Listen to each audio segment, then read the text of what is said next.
EDC practice. First thing, using snap caps, just fake bullets with a little spring on it, so if I do pull the trigger, it won't damage the firing pin. And in my spare mag, which I'm just holding on to right now, I have a few of these rounds in there, fake rounds, so it won't be any mishaps. And I like to do it in my basement because it's concrete walls all around. And if I do need to clear a weapon, if I have any type of malfunction, like if I go to the range and a bullet get jammed in or whatever, I can use a one of these plates. I just aim here if I'm needing to unload a weapon, or if I'm doing anything that I might want to use real rounds without pulling the trigger, but this is like a fail-safe. This is my point of aim anytime I'm using or training with live ammunition at home. But most likely I'll be using the snap caps. All right, what I like to do before each time that I train, I like to go in slow motion and I count the steps just to remind myself. So pretty much slow motion. Number 1, shirt up. Number 2, get a good grip. Number 3, pull it out, drop the shirt. Number 4, have the weapon here. And number 5, target. Now, in the perfect world, you do that every time and everything is going great. So do it one more time. Shirt up, good grip, pull it out, drop shirt, pull it forward, and then bang, bang. So now, once I feel comfortable with those steps, now I can do a more speed up version. That. I always like to look when I put it in. All right, do another one.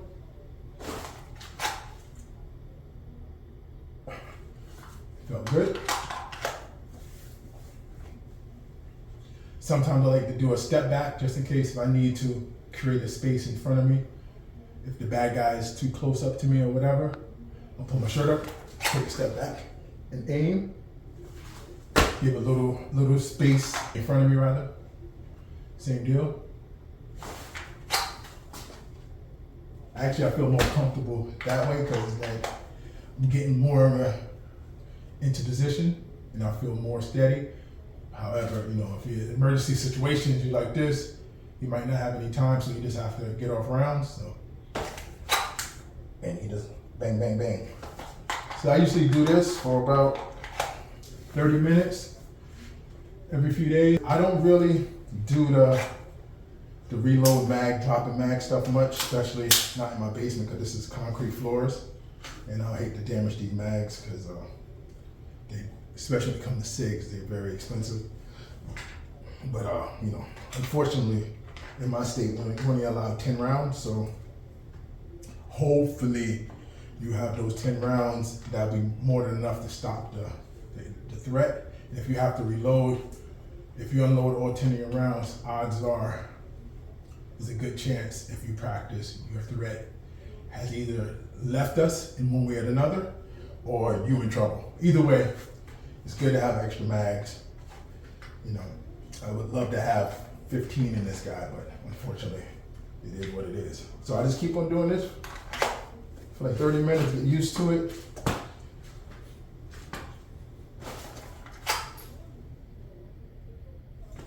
Like I said, I actually sometimes like to do it like this.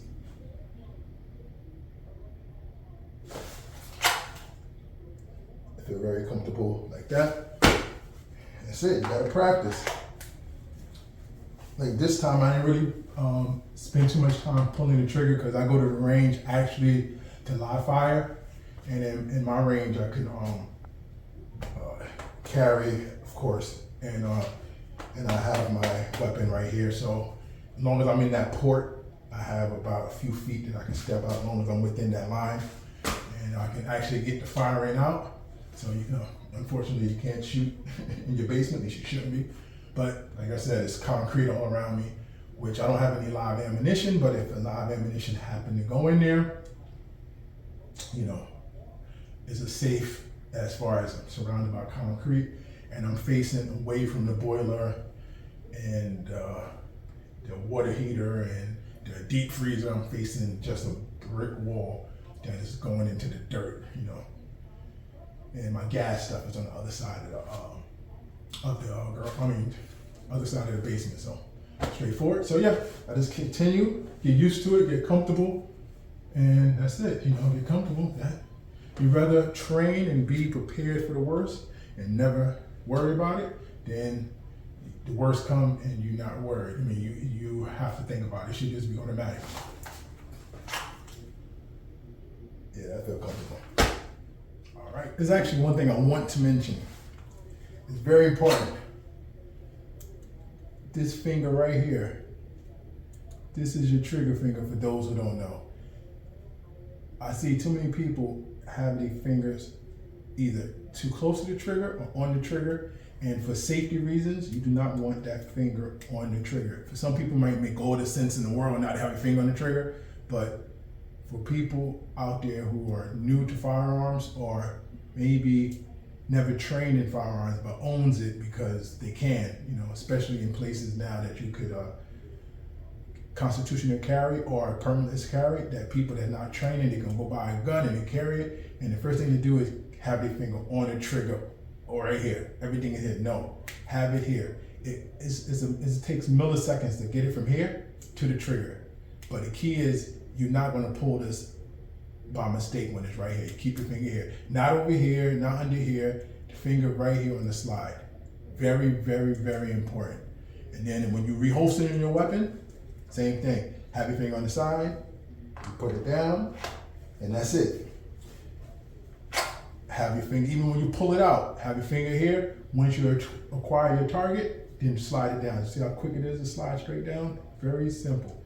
It comes straight down with no problem. But you always get used to your finger here at all times. Even if you're shooting with one hand, even if you're shooting with your left hand, you always keep your finger off that trigger and there won't be any mistakes.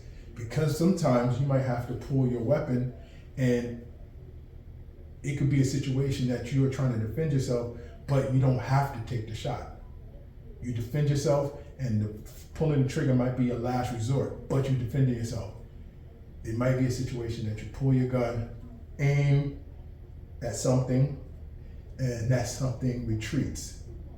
Now, with the adrenaline pumping, your hand shaking, pow! It shot somebody in the back. So always be prepared, and then when it's time to go, finger slide straight down. Very important. Get used to having your finger on here. And it's so bad that anything that I use with a trigger, I keep my finger here. It can be a vacuum cleaner, one of those pistol grip vacuum cleaners, could be anything. I keep my finger off the trigger. Only pull it when you need it.